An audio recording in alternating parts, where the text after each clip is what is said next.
What's up, homies of the interwebs? This is your boy lugnuts.guapo coming at you from Longhorn Harley-Davidson, and this is a 2018 CVO Limited.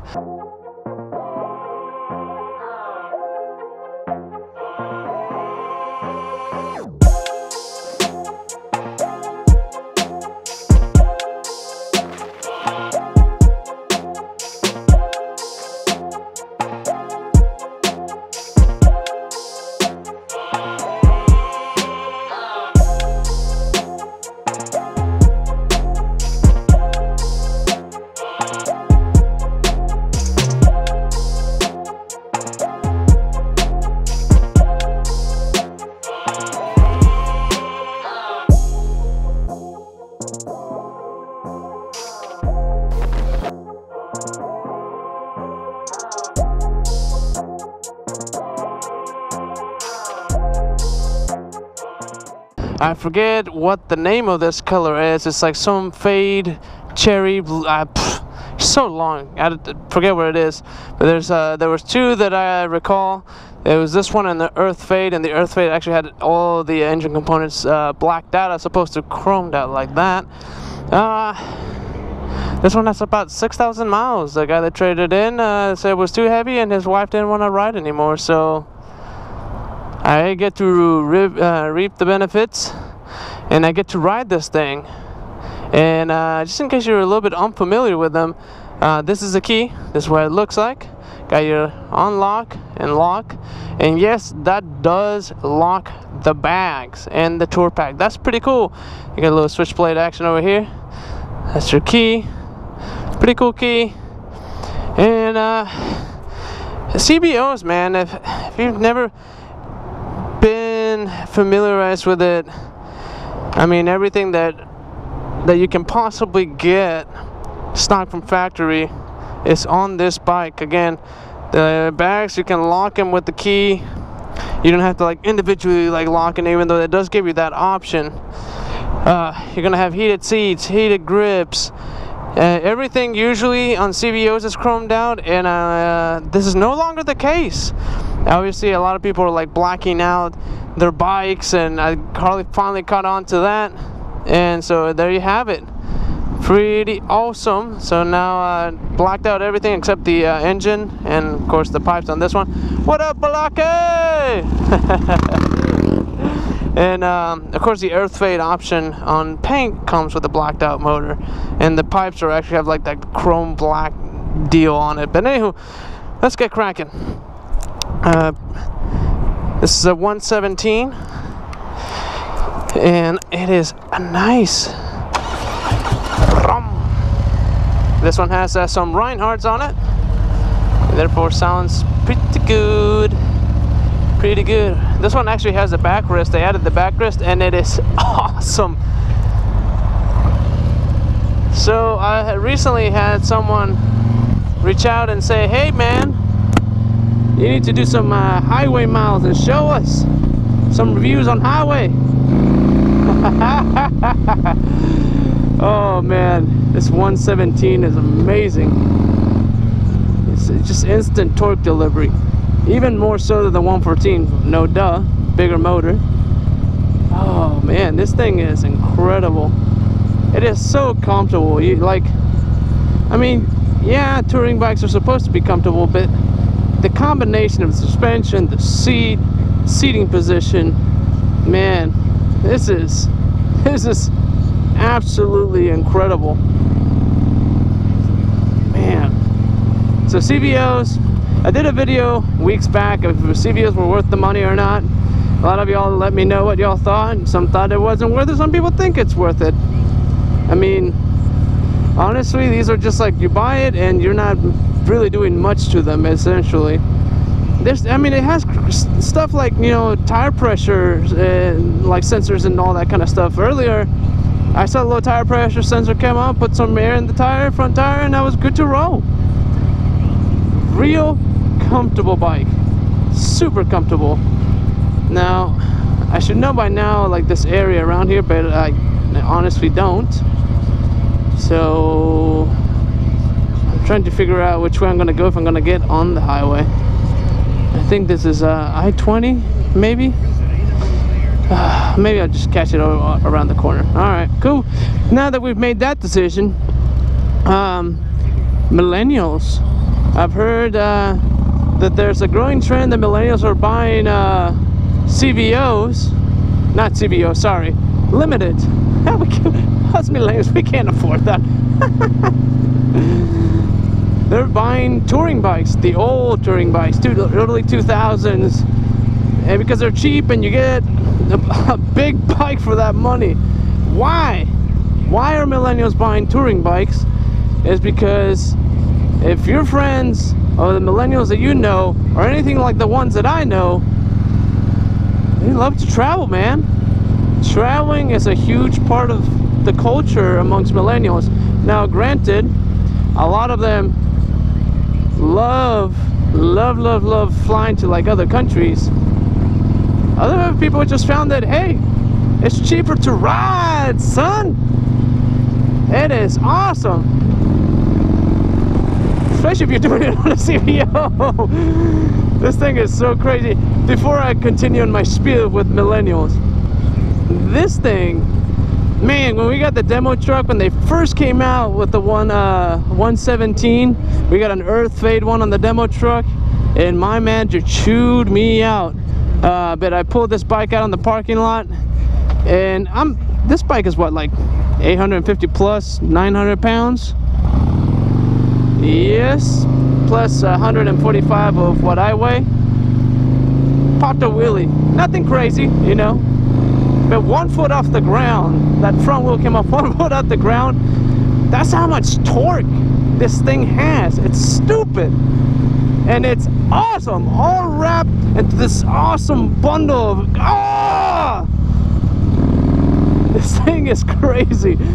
You know, I was never really a big fan of CVOs, mainly because chromed out is really not my thing. I'm starting to kind of like it because now I'm just getting tired of seeing everything blacked out. But man, this thing is crazy. The power, how comfortable it is. It's just, it's a Cadillac, man. It's nuts.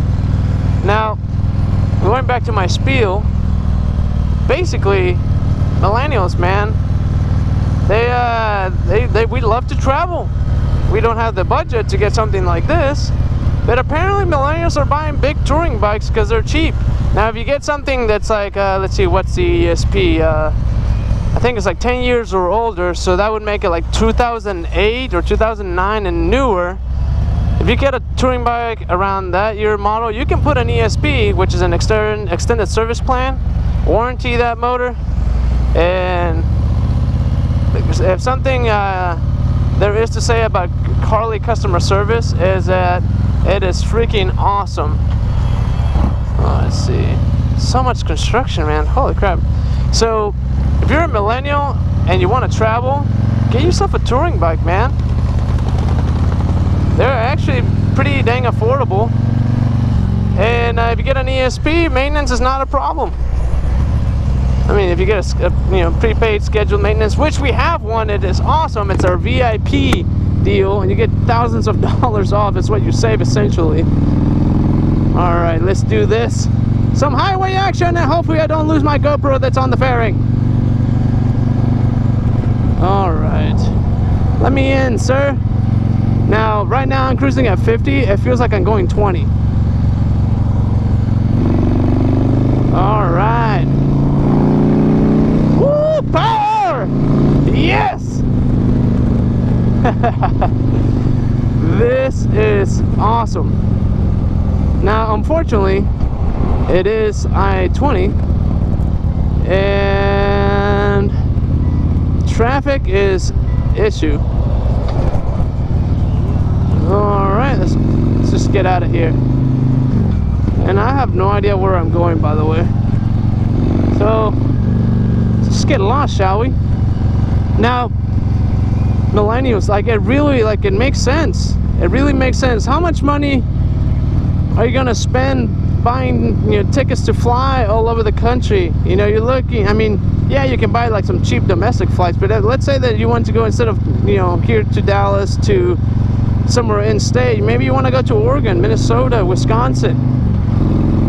By the time it's all said and done, you might have spent almost the same amount of money as it would cost you to buy a cheaper touring bike with a warranty. And you know, you miss out on everything in between those states. Oh man, this thing is so comfortable. Ready? I'm gonna downshift. Oh, mama! This is freaking fantastic. Oh, so much power. Yep, that 117, man. Oh, I just love it. There's just so much juice right then and there. Instant power. Oh, and you got a 6-speed transmission. It's an all-around good combo. Look at these gauges, man. It's so elegant. It's so clean and modern. Now, I will say, if only this system was the updated system that Harley just came out with the, for the 2019s, this bike would be complete in my mind. Man, this is just one of those bikes where, like, I'm so comfortable right now. Like, I have my highway pegs. I just want to stretch out and go, man.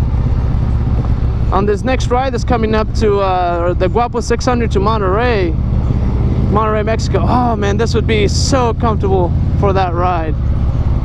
Oh my goodness. Honestly, I don't even want to go back to work. I just want to keep riding. Now, I have a buddy that owns a 2016 lowrider, square back seat, T-bars, you know, took all the turn signals off of it, put some flush LED turn signals on the forks, on, you know, on the back, on the struts, decked it out just like, you know, most people do with club style bikes, 2-in-1 exhaust, all that kind of stuff. Now, he recently came to me and wanted to buy like a 2010 Electra Glide, or Ultra Classic, sorry, and I was like, man, I'm like shocked, because he's all into performance, but he did a trip to California in that lowrider, and you know, he doesn't have that much money to be spending on like flights and stuff like that. Plus, riding is a huge part of his life, and I mean, he like cut a broomstick, and I don't know how he managed to put it on the frame so it would stay there, and he used that as his highway pegs, and he doesn't have saddlebags or a fairing or anything like that. He said, man, it was enjoyable, but at the same time miserable. He said he could have enjoyed it a little bit more if, you know, if he had something bigger, something more comfortable, something that he just throw his crap in the saddlebag or trunk and gone, you know. And you know, I get it. I've traveled around and in my, not in my Dyna, but on my Hondas when I had those, a 600cc 4-speed, which not bad. And it's a soft-toe frame, much like the current soft-toes. But man, if I would have had something like this, poof, I would be gone every weekend. And here's the crazy thing, all right? So my wife is pretty new to riding. She doesn't really ride, she just rides with me. She's never been around motorcycles. So when the opportunity came to like ride on the back of one, she was a little hesitant. And then, sorry, every time I just feel that like that torque kicking in, I'm like, oh, I just want to give it full throttle. But so she got on the back of my bike, right? It's a Honda VT 1100, and it's comfortable. And much like my Dyna, I mean, how much more comfortable you can get for something that size. And she enjoys it, but after like 30 minutes to an hour, she's like, man, this freaking sucks. Now this, she got to ride in a Road Glide Ultra, on the back of a Road Glide Ultra, and she told me, we rode for like a, you know, maybe half an hour, and she's like, I forgot I was on a motorcycle. Mama! This is so much fun. For how big this thing is, it's so much fun, and it's so comfortable. Anywho, I digress back to what I was saying. So I keep getting distracted. This thing is just, there's so much going on, and not in a bad way. It's like I'm comfortable, I'm cruising. Oh man, if I could afford one, this would be just great. Now, there's a Road Glide CVO, like a Road Glide Ultra, that would be even better. Big fan of the Road Glide Ultras. Alright. And I forgot what I was saying. What was I saying? Remind me! Oh yeah, so my wife gets on the back of the Road Glide Ultra, and she's like, it's like I forgot that I was on I really forgot that I was on a motorcycle. So she enjoyed it. She said I could go all the way to Wisconsin, Michigan, you know, Maine, Canada, the southern tip of, you know, Mexico, whatever, you know. She was like, I could do that all day long on this bike because it's that comfortable. And I agree, it is that comfortable. But she did make a really interesting point, which I didn't expect her to make, because she like enjoys her creature comforts. And it's like, but honestly, it didn't feel like I was riding on a motorcycle just because I forgot I was on it. Like I didn't get that adrenaline. I didn't get that excitement that I get out of a motorcycle. And I think that's a very fair point. Man, I'm on this overpass, and like for the first time on this bike, I've done it on my bike, but I'm so comfortable. I'm looking around. It really changes how you like approach riding, and for me it does. It may not do it for you, but for me, when I'm on my dyno, I just want to get fast in and out, splitting lanes is awesome. And then you get on this, and I'm like, just kick back and relax, man. You're on a big freaking touring bike. But anywho, yeah, my wife, going back, sorry I'm jumping all over the place. This might be the worst review ever, but my wife said, man, it's like, this is great and everything, and it would be great for a long distance trip, but for around town, you kind of miss out on what it is to ride, to be, you know, on the open road. You don't get all that because you forget that you're on a motorcycle. Now, yeah, obviously I would rather be on something like this, and she would too, than a car for like traveling purposes, because you are exposed to the elements, and it just changes how you view things when you ride. And everybody that rides probably agrees with me. It's not the same. It really isn't. You drive in if you drove on I-35 and it's a straight shot to the border, I can guarantee you would have more fun, and you would see a lot more things that you didn't see before, that you missed out, than you would if you were in a car, because you're not exposed to the elements. Whew. Man, that weather's starting to heat up. But anywho, let me know what you think, man. Comment below, subscribe, and yeah, let us know how we're doing, how I'm doing. If you like the reviews, what would you like to see? I got on the highway because someone made a comment on the last video that they wanted some highway reviews. I don't know how I did for the first one, but let me know. Check us out on Instagram, Facebook, YouTube, which you are because you're watching this video. Check us out on iTunes. Our podcast is on iTunes. It's MLHD, all one word, no spaces, and on SoundCloud as well. So on SoundCloud it's ML-HD. But yeah, man, call us if you want to take this for a test ride. Maybe even make it yours. Call us here at 972-244. No, that's the wrong phone number. 972-988-1903. Schedule a test ride, make it yours, and get some wind therapy. That's what I'm talking about. But man, let's put this back. I don't want to. I really just want to like leave. This thing is freaking awesome. Anywho, later.